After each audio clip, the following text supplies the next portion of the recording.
So I've been starting up a little bit of a manga collection recently. I want to send a shout out to my friend from work, Drew, and my buddy on work, a classic of this channel, Uncle Roy. Did I say my buddy from work? My buddy from the internet. Boy is not from work. I've got Kaiju number 8. Oh my god, what is that glare? I got... The fuck? What is this glare? Kaiju number 8, issues 1 through 5. That's only 4. Where's the 5th? There it is, underneath, what else I have? Issues 6 to 10 of Chainsaw Man. The one in particular that, me and Boy all know and love together was, the big one that he read, Naruto. As he knows, there's been a lot of Naruto rip-offs. Like the blatant one, A Lull in the Sea. They only managed to get past licensing issues probably because they added in a sister for their version of Naruto. That's an inside joke, no one's gonna get but him. Regardless, Naruto left such a big impact on us that we were talking about these other animes like A Lull in the Sea. A child anime about fish kids. Well, it's not a child anime, it's an anime about children that are fish kids.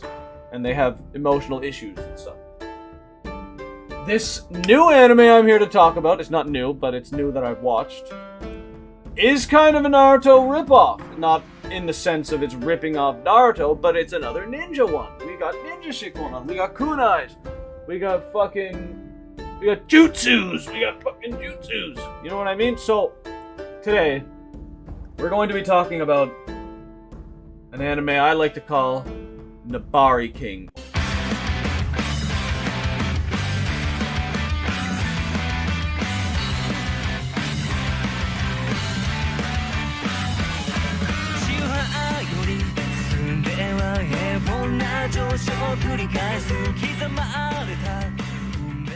We're going to be following the tales of Miharu Rokujo, a young boy who was born with an incredible jutsu called the Shinra-Bansho. Now, in Naruto terms, you would have ninjutsu or genjutsu. You know, you have the Byakugan.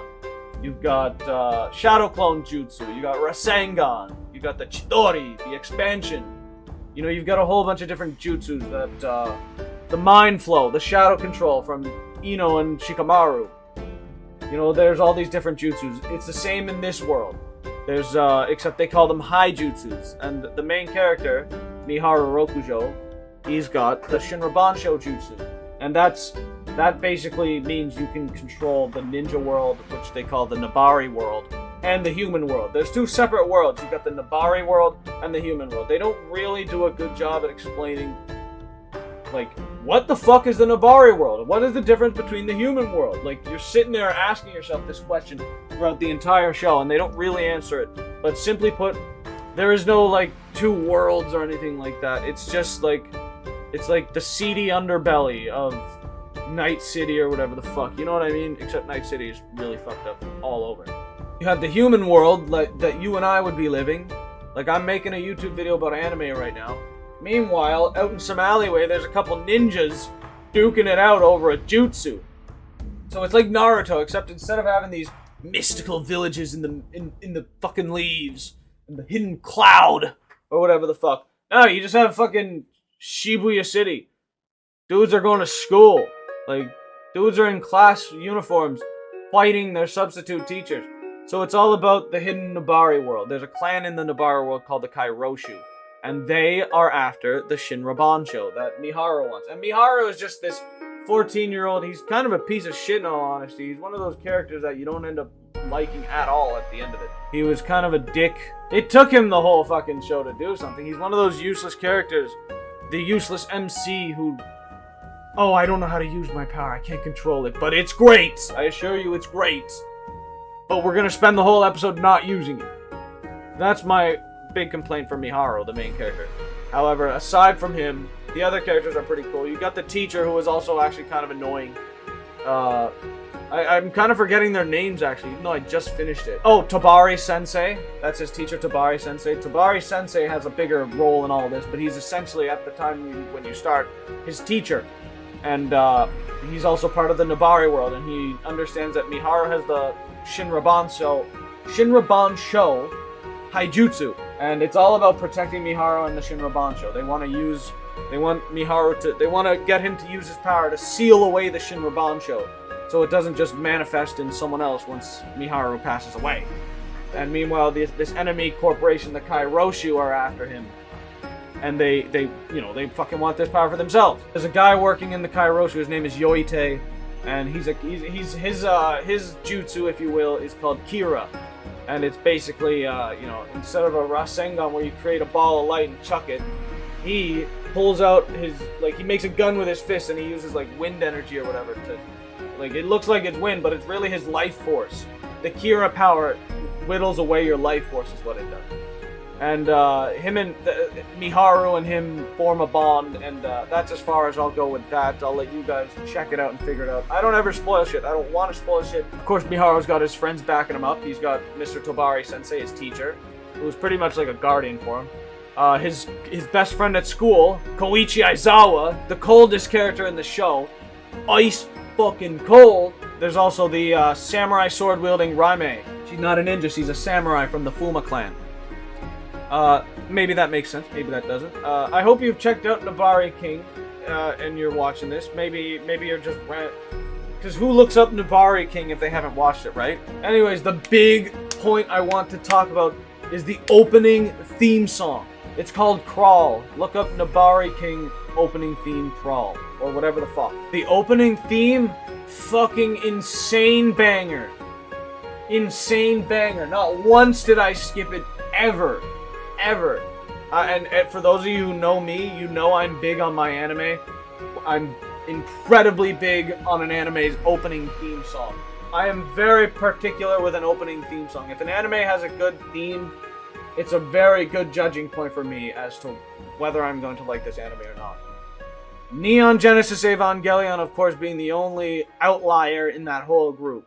Because that show has the greatest opening and ending theme songs, ever. There's a lot of people on this planet who will watch the opening theme each time, and then the ending comes just alright, skip to the next episode. Or they'll skip the opening, but then the ending is oh, here comes that hype ending, like that fairy tale, like that last fairy tale ending.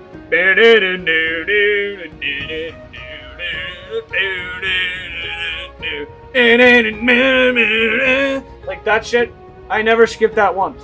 Nabari King does the opening so well. It is a top 5 opening for me, without a doubt. It is up there with the likes of Fire Force Season 1 and 2, which just goes to show how good Fire Force is. Me and Ben have been watching that. So hype. There's a lot of good openings in this world. The Parasite opening, fucking nuts. And Nabari King is right up there in my top 5 for certain. Whenever I told Ben about it, he would just be like, oh, you're watching Jabari Parker, that NBA player. At the end, I gave Nabari No Ou a 6. The story was a bit convoluted, to say the least.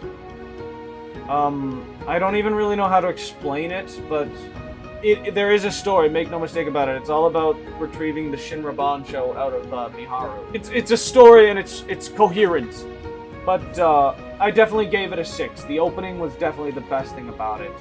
But that doesn't mean I don't want you to check it out. I had fun watching it.